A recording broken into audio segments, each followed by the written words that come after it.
TF Nation is in 2 days, so I thought that I'd talk about something completely irrelevant, but something that I love anyway. This is a childhood figure that I've been missing its head for 15 years. This was my introduction to the concept of the Decepticons. Hello, and welcome to Jinxed, where today we will be taking a look at one of the most fearsome incarnations of the great Decepticon tyrant. Deep breath. Transformers animated The Battle Begins Deluxe Class Megatron. The years haven't been kind to my childhood Megatron, as I lost the head 15 years ago and his ball joints were incredibly loose. However, this figure is still fun. I managed to find a head last weekend and reunited it with my corpse, which could be seen as accurate to the first season, as Megatron was headless. The head is incredible, the sculpting, the paint, the expression. I can hear the Shakespearean voice of Corey Burton. The light piping is vampiric red that perfectly captures the light, no matter the setting. The sculpting and design of the entire figure is mind-blowingly accurate to Jay Wyatt's iconic design and style.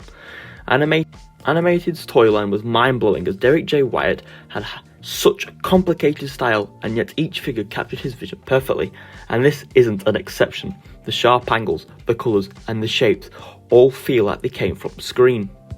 His accessory, the fusion cannon, is the only part of this figure that isn't accurate, apart from the alt mode.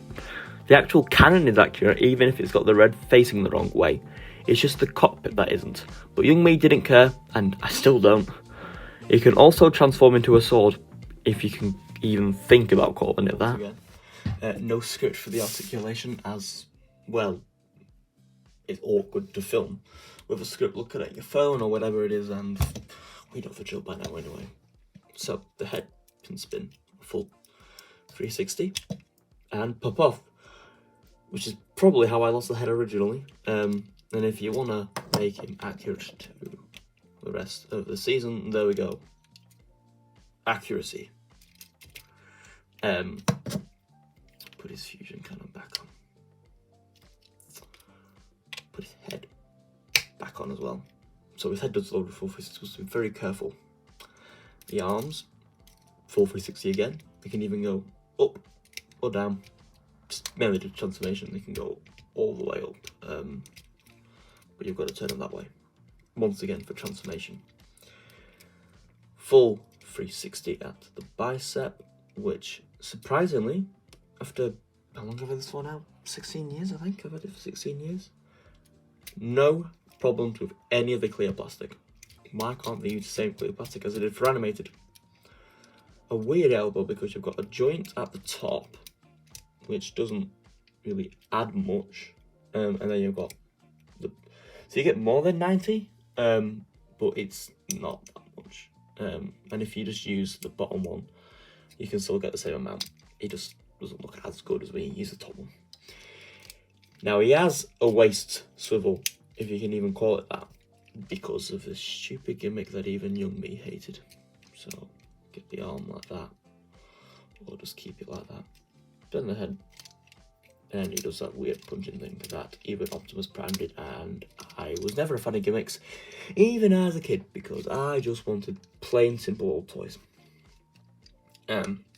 Now, legs really good. Obviously it was animated, they somehow managed to pop in much articulation as possible, even if, see what I mean? And my ball joints are not the best. He does have a below the knee swivel, which does come off. Oh no, it's not below the knee swivel, it is technically just a thigh swivel. If I can even get that back on. I guarantee the majority of you know me talk about the articulation. He does also have a thigh swivel clipped on a ball joint. The knee does that, but if you want to go further, you kind of end up transforming the leg, which you don't really want to do. Up and down at the toe, that's typical of the transformation, but if he had an ankle toe, this guy would have all the modern articulation apart from the wrists, but that's not on every figure anyway. But it's a really good figure. I don't understand why people hate it that much. I mean, it's bad. It's a bad toy. Compared to the majority of the animated line, but if this was released in, say, Prime, this would be absolutely amazing, top tier figure. But because it was animated, a line full of bangers like, who comes to mind? Shockwave, you know, it's not the best.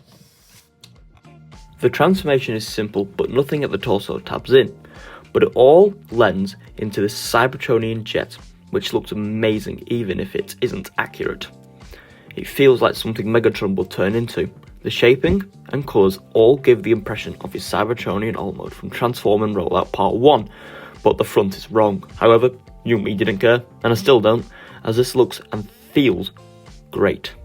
It is a wonderful figure and my favourite from the Battle Begins 2-pack, but it's bad.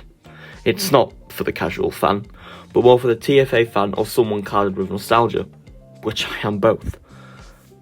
I have been jinxed, and this has been my look at, deep breath, Transformers Animated The Battle Begins Deluxe Class Megatron. Don't forget to check my book out, the link is in the description. I will see you when I am back from TF Nation.